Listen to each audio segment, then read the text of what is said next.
All right, welcome to the Week 13 update. We'll jump right into the playoff news. Right off the bat, we've got 4 of the 5 seeds are clinched. Pat has clinched the number 1 overall seed. And then RB and Kathy had already clinched a playoff spot. And then RB and Tony both clinched playoff spots this past weekend with wins. And then neither the Pierces or I can catch them for second place in the division. So, as far as the number 2 seed, Kathy would be the number 2 with the win and a Tony and RB loss by tiebreakers. RB is the only one that can clinch the number 2 with a win, and he doesn't need any help tiebreaker-wise.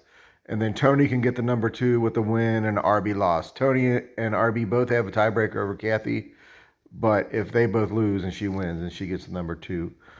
So really, 2 and 3 doesn't really matter because they play each other in round 1. I'm sorry, they get a first round bye, but they play each other. I guess it'd be round 2 of the playoffs. What they're trying to not do is get the 4th seed because then you play the number 5 seed in the first round without a bye. Just a little, an extra game on the path to the championship. But as for that 5th spot, currently it is the Ingrown Hares with 725 points. Again, that 5th seed is that newer wild card. We just started doing last year, which is the team with the highest, what didn't finish in first or second, but has the highest points regardless of record. And then right behind that is the Pierces would need to beat me by 65 this week to overtake for that 5th spot, and then on down the list,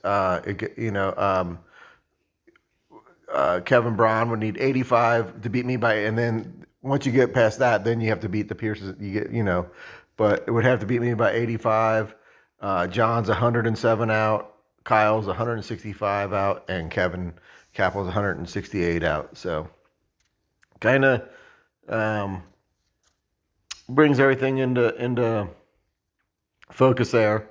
Again, congratulations to the 4 teams that have clinched so far, and good luck the rest of the way.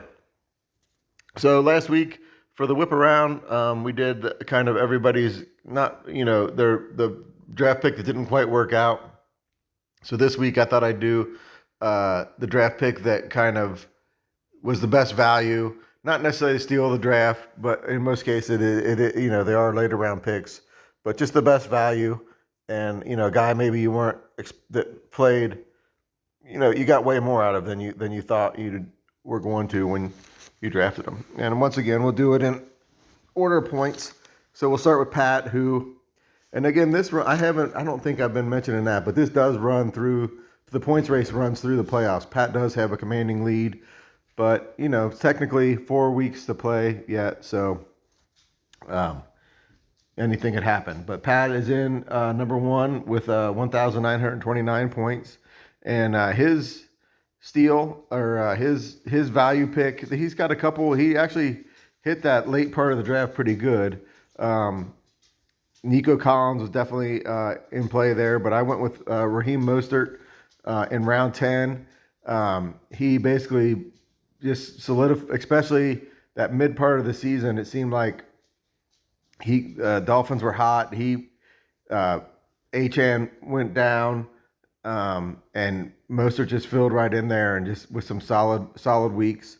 And it, basically, he was an every week start for Pat, and getting that in round 10, he pretty much can't beat that. So Mostert gets the nod for Pat. For Kathy, I actually went with some. You had Jacoby Myers early on in the year that was having a great year. David Montgomery's kind of been, he had an injury stretch there. But so how I'm going with is who could win the league for her is Dak Prescott, all the way down in round 14, second to last round.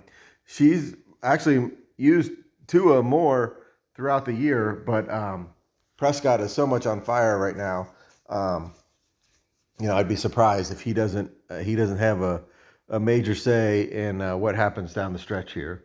So, but taking that, not a flyer really, but a lot of people, some people don't take that second quarterback, but if you hit on them, it can be really valuable, especially this time, especially this year with all the quarterbacks that have gone down. Might be a good idea going forward to take that second quarterback in the draft. But and then in third place, we've got RB with 1,774 points, and RB, like we talked about last week, really the top half of the draft he really nailed. Bottom half didn't really find a ton of value, but I went with Pacheco in the seventh round. The guy is a top, he's the top 10 back, and I think RB's pretty much had him locked in the lineup all year long. And he's more often than not, he comes up with at least double digits, just for the volume he gets. So, and getting a top 10 back in the seventh round obviously is a huge steal. So, a nice pickup there for RB, and a good anchor to the lineup there. And then we got Ingrown Hairs in at number 4 with 1,725 points. Obviously, Puka down there, and Dobbs has had a decent year. Puka traded away. So I went up to Jordan Addison in round 7.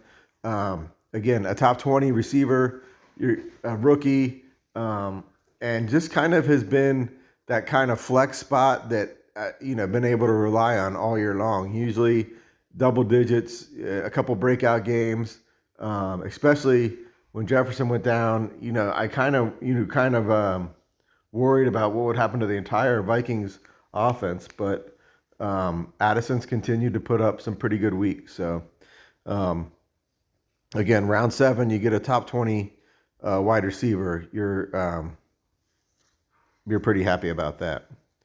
And then we got the Pierces in with 1,661 points.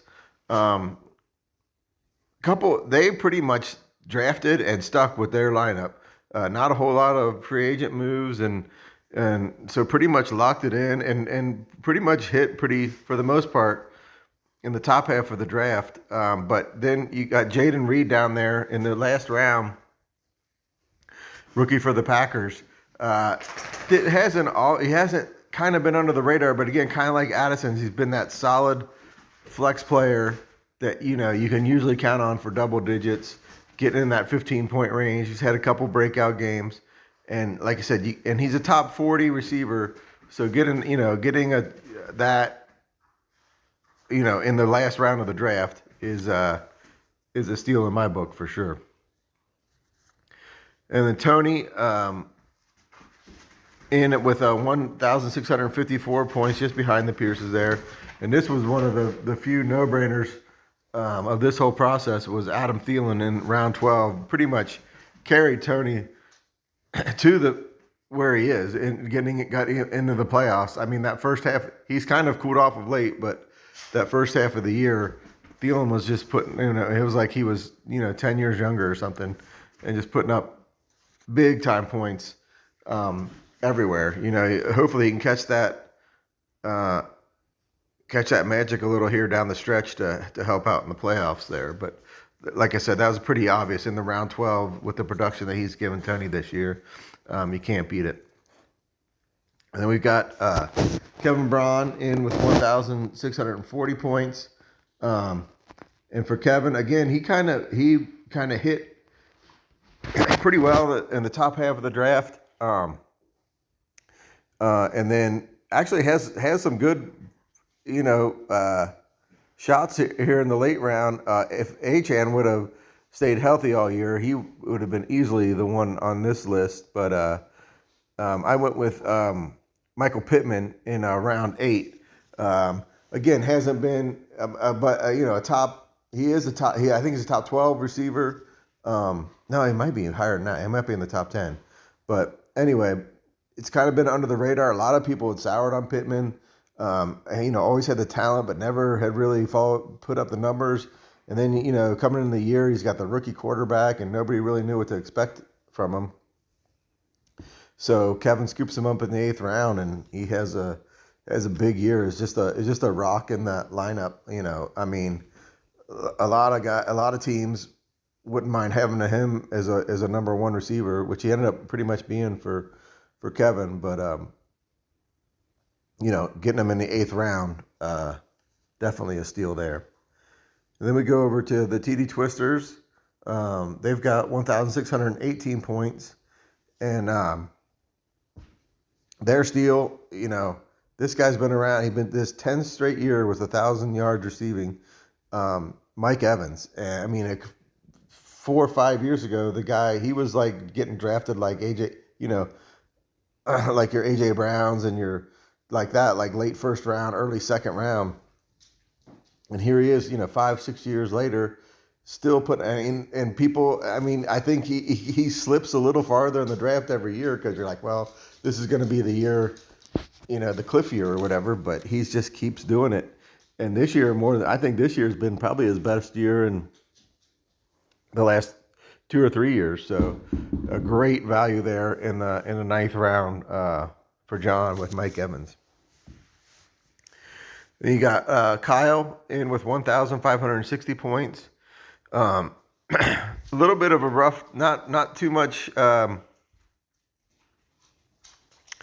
do you want to call it? Gold mine for Kyle there in the no diamonds in the rough late in the draft there. But in round 7, Kamara, everybody knew he was going to miss the first 3 weeks. But Kyle scoops him up in round 7, and he's a top 5 back. So, I mean, there was a couple players like that where, like I had Cooper Kupp, John had tried Jonathan Taylor out, and where, you knew that you weren't going to get him for the first least part of the season, but for Kyle, it certainly paid off. I think a lot of people wish they would have taken that flyer on Kamara, what the season he's put up, getting it, and Kyle gets him in round 7. And then we got Kevin Capel in with 1,557 points, and the one I chose Kincaid. It was between Laporta and Kincaid, and Kevin took Laporta that same round in round 12, and he has been. I think it's no stretch to say he's been one of the best rookie wide receivers as far as fantasy goes that we've ever seen. Just constantly with big weeks. Rarely has had an off week. I mean, I can only think of 1 or 2 offhand where he wasn't even in double digits. And more often than not, he's approaching 20 points, which so seems like he could be that next kind of the guy to take the reins from like Kelsey and Andrews going forward. But so I guarantee you will not find him in the 12th round next year. But that's pretty much the quick rundown of that. So next week I'll kind of do a, we'll quickly, we'll have the playoffs obviously will be set, and we'll kind of do a quick, all-star team, and then I'll kind of go for the final rundown of the year. We'll just kind of do everybody's kind of MVP, not necessarily your highest scoring player or whatever, but just the player that, in my opinion, that you were able to rely on all year long. And it doesn't have to be necessarily somebody you drafted, but maybe somebody you traded or picked up or something like that. But we'll kind of do it that way. As for our game of the week this week, I went with Kathy over Kyle. Again, a lower scoring game and kind of a weird one. It started off like it was going to be a pretty high scoring game. You had Kamara with his huge game. Stroud, okay, kind of got injured. Didn't have his normal huge game, but serviceable enough with 18. Tua actually didn't light up as much as I thought he would against the Redskins, but a good 23. And then, Montgomery had his 12 points. So early games, you had those couple big performances, but then there was also some, injuries and underperformances. Kyle got the goose egg from Juwan Johnson, and things like that. Cooper got hurt. Amari Cooper got hurt. Kathy, not such a great game from Waddle. And then you had that weird game with Pittsburgh and Arizona that didn't fit, and they both had players in that, which, Kathy didn't get much out of Freiermuth or Moore. So, even though you had those big early game performances by a few, the scoring kind of plummeted. And then McCaffrey had the big game, which and Hopkins, and that kind of put Kathy in the driver's seat there. It kind of looked like she was going to run away with it. And then Monday night comes and Kyle gets the big 29 from Mixon, and definitely got right back in it. But then ETN was able to hold Mixon off, and Kathy comes away with the 6-point win and clinches. Well, didn't really clinch anything, but stayed alive for that number two seed in the playoffs. So, but there you have it.